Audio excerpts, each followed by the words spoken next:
Hola, podescuchas, bienvenidos a un nuevo episodio del podcast de Un Papá en Apuros.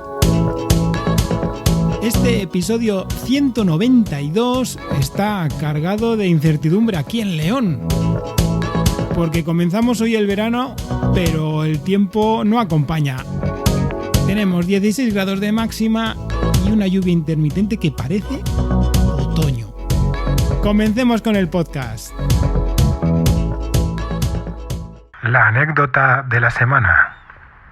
La anécdota de la semana va dirigida al servicio sanitario de aquí de León y tiene que ver con la revisión de nuestros pequeños de los 3 años. Hace más de un mes me llamaron desde pediatría para recordarme que teníamos que pasar la típica revisión y que además les toca la vacuna. Bueno, pues después de quedar cierto día muy cercano a las vacaciones de verano de mucha gente y que yo ya me temía algo que ha pasado, y ahora os comento.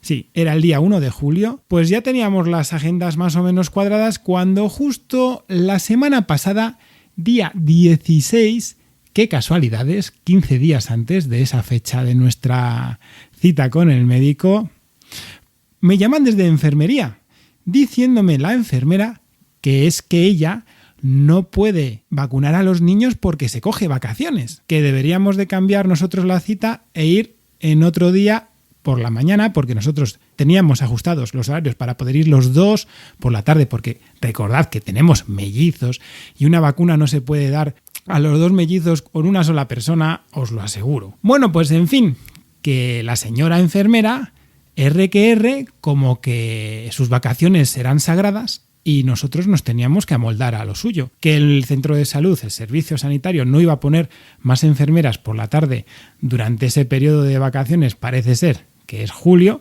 y que la primera cita pues sería a mediados de agosto o más para adelante. Claro, nosotros ya teníamos cuadradas todas las agendas. Es como que es raro, ¿no? Tienes que seguir pasando por el aro y quizá decir sí, agachar la cabeza para moldarte de nuevo a sus exigencias, a sus requerimientos, a sus vacaciones y nosotros fastidiarnos.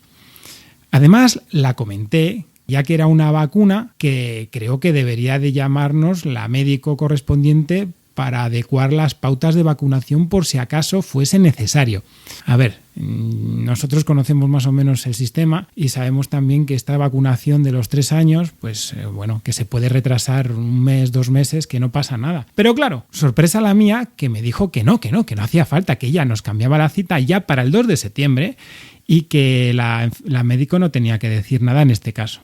Pues sí tenía que decir, porque justamente me llamó 2 días después, diciéndome que había sido ella informada por la enfermera de nuestra situación y que volvía ella a intentar que nosotros cambiásemos de nuevo la idea de pasar por el servicio de pediatría para su revisión y después la vacunación, porque claro, las vacaciones de las enfermeras son sagradas en este caso y no se pueden vacunar. Hay una cosa que es muy curioso en este tema de la medicina de pediatría en este caso, ya que vamos a hablar sobre las vacunaciones de los niños. Yo lo estuve comentando. En este caso excepcional, ¿la médico no podría vacunar a los niños? Vamos, que es una idea que se me ocurre, ¿no? En fin, anécdota de la semana. Llamada desde enfermería para cambiarnos la cita de vacunación. Después nos llaman desde pediatría para volver a intentar que nosotros nos amoldemos a las vacaciones de las enfermeras y al final se queda la cita como teníamos pensado. Recordando también a la pediatra el tema de la pauta de vacunación y fue ella la que me comentó que no había ningún problema, puesto que esta vacuna de los 3 años antes se daba a los 6 y que bueno, podríamos pasar 3-4 meses sin problemas. Vayamos al tema principal. Un temita tecnológico, pero os recuerdo que el siguiente lunes, el próximo episodio 193, será el dedicado al bullying, en el que hablaré con Marcos. Lo he estado pensando, Marcos termina esta semana el miércoles el colegio, ha escuchado ya gran parte de ese podcast, estuvimos hablando un poquito sobre él, pero quiero que termine de escuchar por lo menos la primera parte del podcast que os comenté ya en el episodio 190. Izael, escuchad lo que os dije.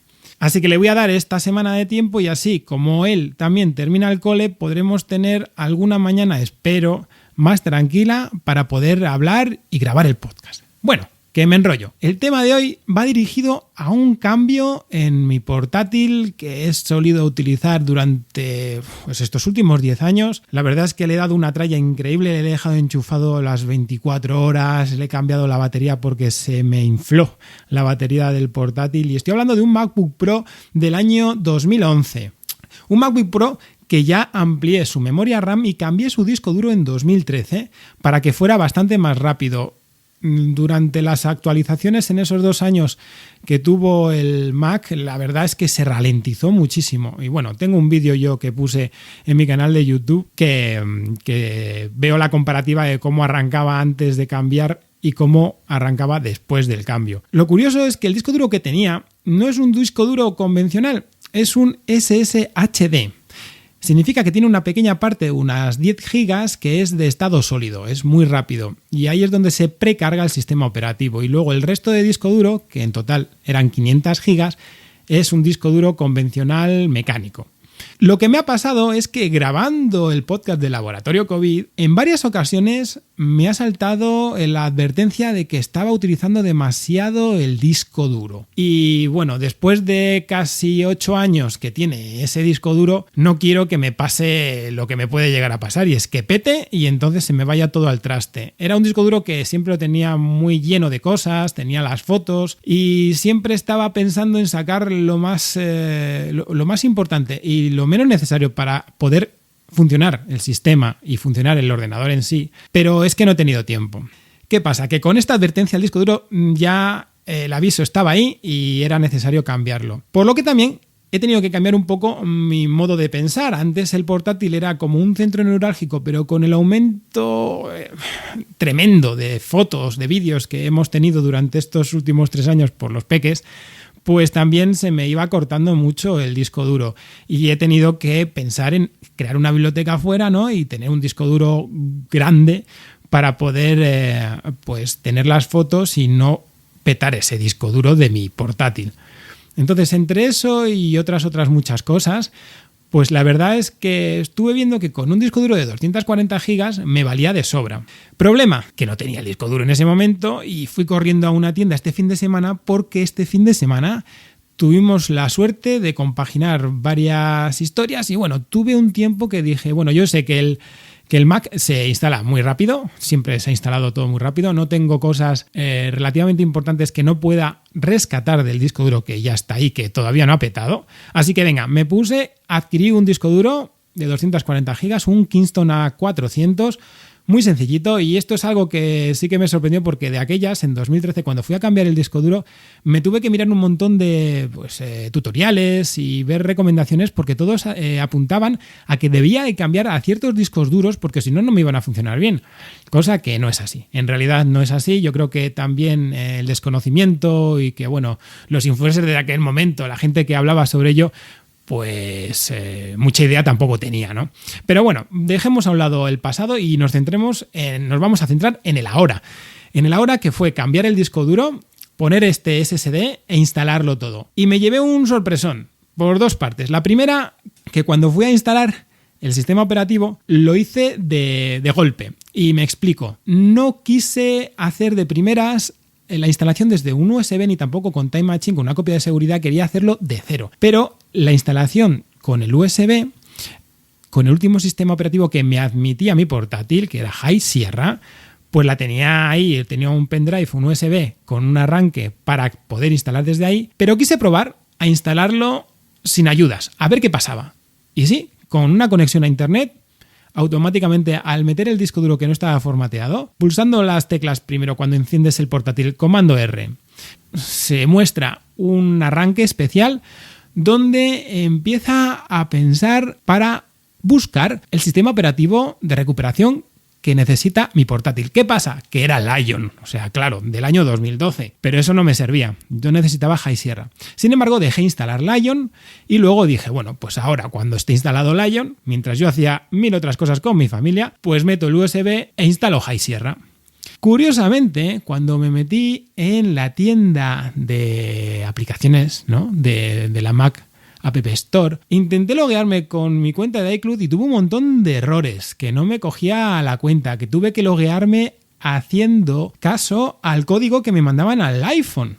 Bueno, en fin, unas cosas rarísimas. Pero bueno, al final accedí y es que en la tienda de aplicaciones pude acceder a todos los sistemas operativos, pero justo los 2 últimos pues no estaban ahí, no podía descargármelos. Así que bueno, fui a tirar del USB y sorpresa mía, cuando fui a arrancar, ¿cómo se arranca para arrancar desde el USB? Pues se enciende de nuevo, se reinicia el portátil y se mantiene apretada la tecla Alt Option que tiene el teclado de los Mac. Pues que cuando fui a comenzar a instalar desde ahí, me dice que algo está mal, que esa copia de seguridad de High Sierra pues está dañada y que no se puede.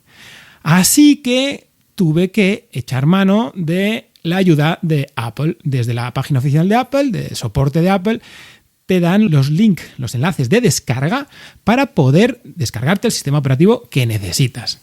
Así que nada, me fui otra vez y desde el Ion me descargué el sistema operativo necesario, que era High Sierra, y creé otro pincho. Utilicé otro pincho, otro USB, otro pendrive, porque no me fiaba. Quizá lo que estaba mal era el pendrive. Así que bueno, utilicé otro pendrive, uno de la marca SanDisk, que tenía por ahí de 32 gigas, e instalé e introduje el sistema de forma booteable, que también te explican cómo se hace mediante el terminal. Bueno, de todas estas cosas, si queréis, pues comentádmelas si no sabéis cómo se hace, que es muy sencillo. Se copia y se pega en terminal y las cosas van muy bien. Así que después de crear el booteable, el arranque especial con el USB para que pueda instalar High Sierra con la presión de la tecla Alt Option del Mac al arrancar, bueno, pues perfecto, todo fue perfecto. Sí que es verdad que la creación de este USB autoarrancable me llevó bastante tiempo. El terminal estuvo dándole vueltas. Yo creo que, bueno, son 6 gigas, ¿no?, de información, pero también la velocidad del USB tiene mucho que ver. Y entre que el pendrive no es muy bueno, muy allá en velocidades, y que el MacBook pues ya tiene sus 10 añitos, pues bueno, hay que tener paciencia. Pero como eso me sobra y que encima hay que hacer un montón de cosas, que nunca hago las cosas dirigidas a sentarme y hacerlas, sino que estoy haciendo multitarea pero al saco, pues bueno, no me llevó demasiado tiempo, que al final pude instalar High Sierra y ahí se quedó la historia, porque tengo que instalar todavía pues mis programitas que necesito. Pero lo que sí que quería quedar plasmado aquí en el podcast es que si se quiere instalar un disco duro SSD con un portátil antiguo, y en este caso un Mac, ¿no?, ya veis, de hace 10 años, no hace falta comeros mucho el tarro.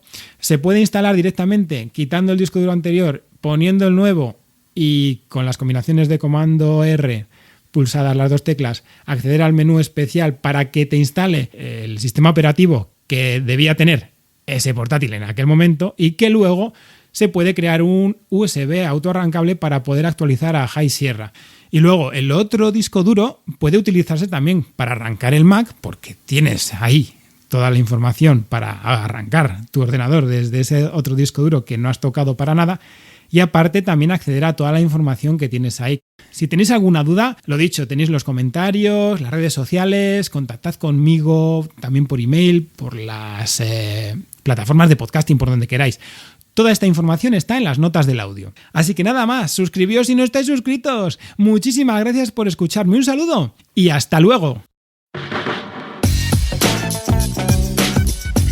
Podéis contactar con Un Papá en Apuros mediante el correo electrónico abierto las 24 horas del día, unpapaenapuros@rauldelapuente.com.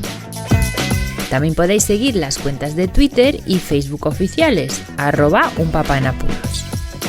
Estamos en todas las plataformas de podcasting, y para que incluyáis el programa en vuestro gestor de podcast favorito, podéis utilizar la dirección corta bit.ly/unpapaenapuros. Para que no os preocupéis, toda la información sobre el podcast se encuentra en unpapaenapuros.rauldelapuente.com y también en las notas de cada episodio. Por cierto, no os olvidéis de dejar una reseña en iTunes, dar un me gusta en iVoox y compartir cada episodio en las redes sociales. Así nuestro podcast será más visible y llegará a más gente. Muchas gracias, podcescuchas.